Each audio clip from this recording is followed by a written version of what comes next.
আমি আমার খালাতো বোনকে পছন্দ করি। আচ্ছা, খালাতো বোনকে পছন্দ করি এবং ভালোবাসি। আমার খালাতো বোন আমাকে ভালোবাসে না, ভালোবাসে নাকি আমি জানি না, কিন্তু মাঝে মাঝে আমার খালাতো বোনের সাথে কথা বলি এবং আমি আমার খালাতো বোনকে বিয়ের প্রস্তাব দিয়েছি। আমার জানা মতে মাশাআল্লাহ, কে বলল রে তুই নাকি রে? আচ্ছা বাবুরা, আমি আমার খালাতো বোনকে বিয়ের প্রস্তাব দিয়েছি। আমার জানা মতে খালাদের ফ্যামিলির সবাই আমাকে পছন্দ করে। আচ্ছা, খালু আমাকে পছন্দ করেন না।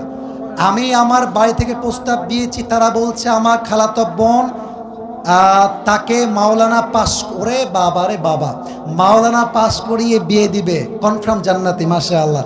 আমি তো চাচ্ছিলাম এখনই বিয়ে করি। আমার জানা মতে আমার খালাতো বোন রাজি। এখন মূল কথা হচ্ছে সে কি করবে, এই হচ্ছে তার মূল প্রশ্ন।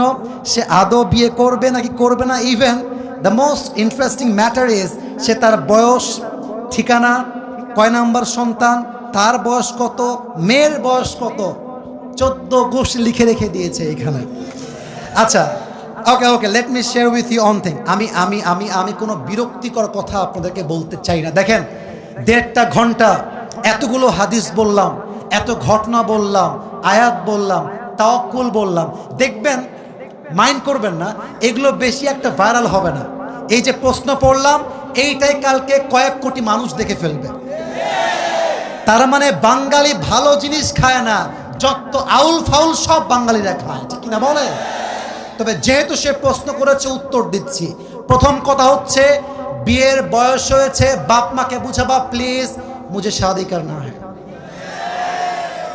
ভালো ভালো বলছি, বিয়ে দিয়ে দাও। নয়তো যদি না মানো, যদি আমি দেখি আমার চরিত্র নষ্ট হচ্ছে দিন দিন, আমি সবাইকে বলবো বিয়ের জন্য যদি বাপ মা রাজি না হয়, নিজে বিয়ে করবা, পরে গিয়ে বাপ মাকে বলবা বিয়ে করে ফেলেছি, যা করতে চাও করো, আই ডোন্ট কেয়ার।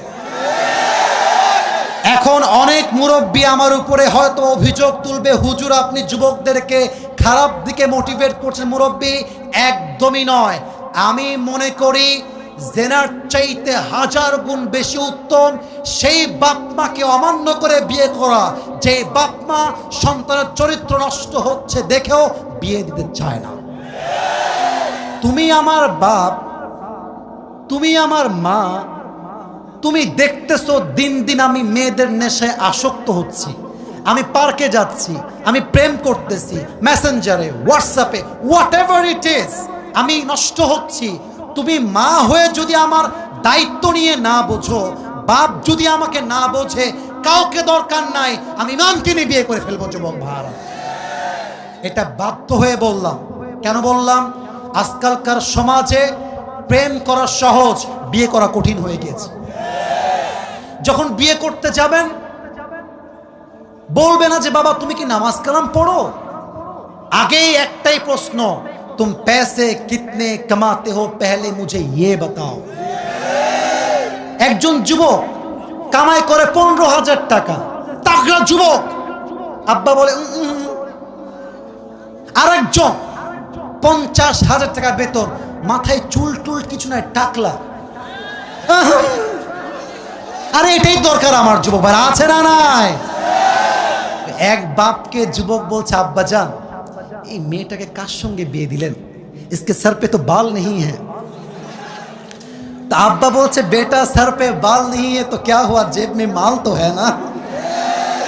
তার মানে কিছু বাপের কাছে মেয়ের জামাই হিসেবে চরিত্রবান জামাই নয়, টাকাওয়ালা জামাই তাদের জন্য বেস্ট অপশন হয়ে গিয়েছে, ঠিক না বলেন?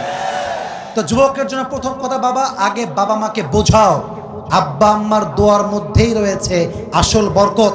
আর একটা কথা বলে ফেলি, আমার বোনেরা মাইন্ড করবেন না, এই যুবকরা সবাই সাক্ষী আমার। আমি যুবকদের পক্ষে যেমন কথা বলি, আমি মেয়েদের পক্ষেও তেমন কথা বলি। আমি ভুল বললাম না ঠিক বললাম? বলো বলো বলো। আজকে যেই মেয়েকে দেখে মনে হচ্ছে রাজরানী, কালকে বিয়ে করে বুঝবা ইয়ে তো রাজরানী নেই হ্যাঁ, ইয়ে তো কাল নাগিনী হ্যাঁ। মেয়েদের ভালোবাসা বাঁচতেও সময় লাগে না, রূপ পাল্টাইতেও সময় লাগে না। মেয়েরা আজকে বলবে আই লাভ ইউ, কালকে বলবে আই হেট ইউ। ইভেন আজকালকার মেয়েদের কাছে ভালোবাসার চাইতে, অনেস্টির চাইতে, চরিত্রের চাইতে বেটার অপশন মেয়েদের কাছে বেশি দামি হয়ে গিয়েছে।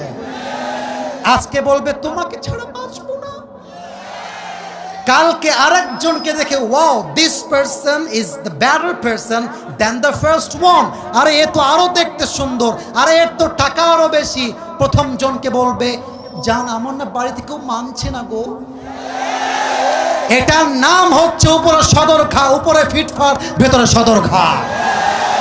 অতএব বাবু যাকে বিয়ে করছো একটু ভেবে চিন্তে করো। আজকালকার মেয়েরা বোরকা পরলে কিন্তু দিনদার হয়ে যায় না। যত পার্কে মেয়েরা প্রেম করে বেড়ায় তার 80% মেয়েরা বোরকাওয়ালিরাই প্রেম করে বেড়ায়। 3 নাম্বার কথা বলে শেষ করতে চাই, যেই মেয়ে তোমাকে, রাগ করেছেন আপনারা? আচ্ছা আমি কি বানাই ভুল কোন কথা বলেছি প্রিয় ভাইরা? আচ্ছা আমার দিকে একটু তাকাই বলবেন এটা আমার মুখে কি? ডানে আওয়াজ বামে আওয়াজ নেই, এটার নাম কি?